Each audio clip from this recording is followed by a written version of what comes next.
মানিকগঞ্জ জেলা বিএনপির সংগ্রামী সাবেক সকল সাধারণ সম্পাদক জননেতা জিন্না কবিরের ছোট মেয়ে প্রতিভা কবির সহ এবং বাংলাদেশ জাতীয়তাবাদী কৃষক দল মানিকগঞ্জ জেলা শাখার সাবেক সদস্য সচিব বর্তমান সিনিয়র সহসভাপতি জনাব মাসুদুর রহমান মাসুদ ভাই সহধর্মিনী আমাদের প্রতিভাবী এবং আমাদের মাঝে উপস্থিত আছেন জিন্না কবিরের একমাত্র ভাগ্নি। আজকে আমরা এমন একটি মহতী নারীর জন্য দোয়ার আয়োজন করেছি যিনি আমাদের বাংলাদেশের আবশ্যক নেত্রী ছিলেন, যিনি তার রাজনৈতিক জীবনে পুরোটার মানুষের সংগ্রামের জন্য কাজ করে গেছেন। তাকে আপসহীন কেন বলা হয়? সে কখনো কোনোদিন অন্যায় সাথে আপোষ করেননি।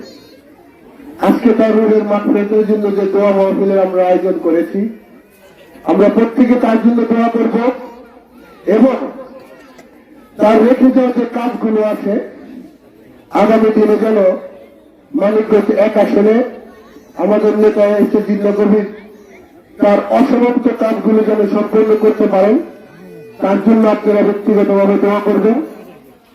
আজকে শুধু দোয়া মাহফিল নয়, আজকে সারা বাংলাদেশে দেশের জন্য দোয়া মাহফিল আয়োজন অনেকে করতেছেন, অনেকে দোয়া করতেছেন, কিন্তু আমাদের দোয়াকে সত্যি রূপে পরিণত করে আগামী নির্বাচনে যাতে আমরা জিন্না কবিরের পক্ষে থাকি, তার পক্ষে কথা বলি, তার সমর্থন দিয়ে যে মানুষটা সারাটি জীবন এই আপনার মা বোনদের সংগ্রামের জন্য লড়াই করে গিয়েছেন, আমাদেরও কিন্তু তার জন্য কিছু দেওয়ার আছে।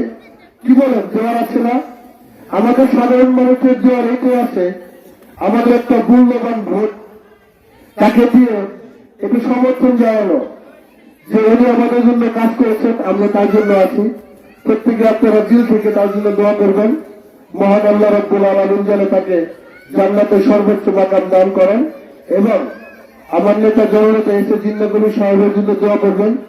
আগামী 12 তারিখ নির্বাচন, প্রত্যেকে সকাল সকাল ঘুম থেকে উঠে ধানের শীষের মার্কায় ভোট দিয়ে তাকে আপনারা সংসদে পাঠাবেন।